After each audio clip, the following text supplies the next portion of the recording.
Ito po tayo ngayon guys, update po natin si Tatay Digong kung makakalaya na po ba at makakauwi na po ba.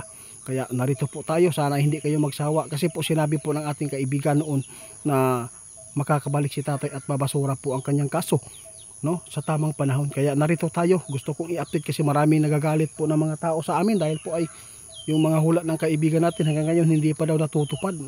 Pero ito po yung masabi ko sa inyo. Pakinggan lang po ninyo ang mga ipinapaabot ng ating kaibigan kung ano po ang magaganap. Kaibigan, about po ito kaya PRRD, no? Kasi po matagal na po daw na ipinapaabot ninyo hanggang ngayon hindi pa daw nakakauwi at hindi pa nabasura ang kanyang kaso. Ano po pa ngayon po ang nakita po ninyong kaso ngayon po?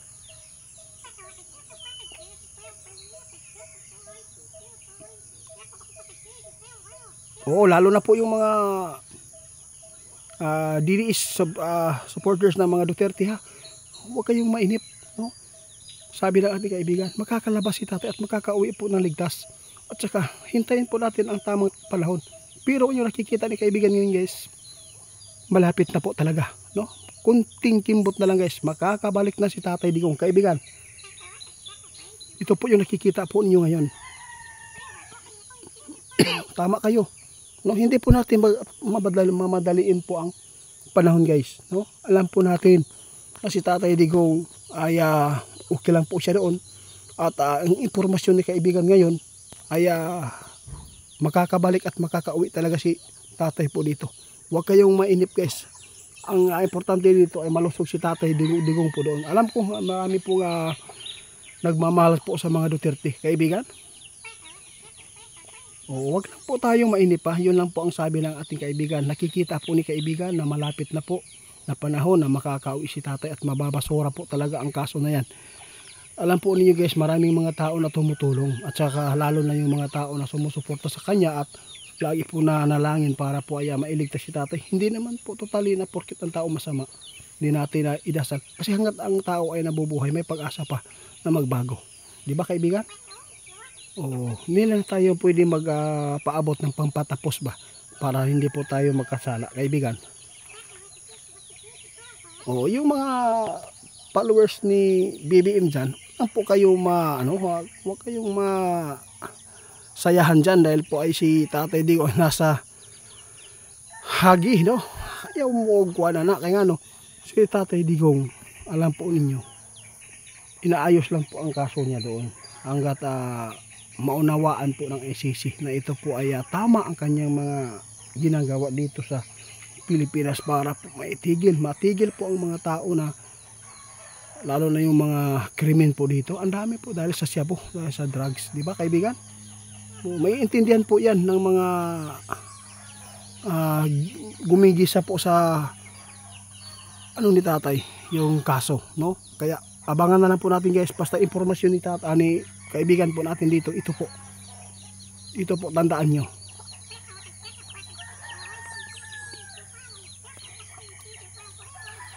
Malapit na makakabalik si Tatay Digong. Alam po natin na ito ay hindi pwedeng madaliin at maghintay tayo sa tamang oras. Alam po ni kaibigan kung kailan ito mangyayari at magaganap dahil po mismo si kaibigan estimate na po niya guys, no? Hindi po yan aabot po ng mga basta, hindi po yan aabot ng 3 buwan na makakabalik na si Tatay Digong dito.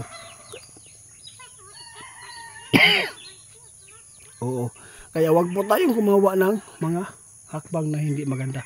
Kaya nakakatakot ito guys kapag gumawa tayo ng hakbang, baka po maisahan po kayo, lalo na yung mga nagsuporta sa mga Duterte, baka po ay masayang lang ang inyong suporta kung gumawa kayo ng mga hindi maganda para po ay madidiin po talaga yung mga Duterte, lalo na kung may kudita, sigurado mag-i-extend yun ni, kaibigan. Ano po ba ang dapat gawin po ng mga tao ngayon? Mag-focus na lang po tayo guys sa hanap buhay natin at wag lang tayo ay maging die hard ngayon po, no? Kasi mas maganda ay nasa gitna lang lagi tayo para hindi tayo madadamay kung ano man po ang magaganap po sa mga, lalo na yung mga politiko. Alam po ninyo, di ba? Alam po niyo guys, walang ibang makakaupo ng presidente dito. Sinabi po ng ating kaibigan noon, ang mga Duterte pa rin. Kaya walang magagawa ang mga tao na ayaw po ng sa mga Duterte. Kasi po sabi po ng iba na masama daw ang mga Duterte. Ngunit lahat po tayo dito ay may mga kasalanan o hindi po tayo perpekto. Pero ang atong tanawon, ang ikakabuti po ng ating bansa, yun po ang pinakamaganda. Sinusugal na nga nila ang kanilang buhay para lang po ay maging peaceful po ang ating Pilipinas. Kaibigan, aanhin mo naman daw kung walang tukhang, kung marami pong mga krimen nangyayari ngayon, wala yapong kwenta, no? Kawawa yung mga inosente na mayroong pangarap pa sa buhay na nadidisgrasya ng mga adik. Kaya kaibigan, maraming salamat po sa inyong mga impormasyon. Sana po hindi kayo magsawa sa ipinapaabot ng ating kaibigan tungkol po sa pag-update sa kalagayan po ni Tatay Digong. Basta sinabi ng ating kaibigan, malapit na makakabalik si Tatay Digong.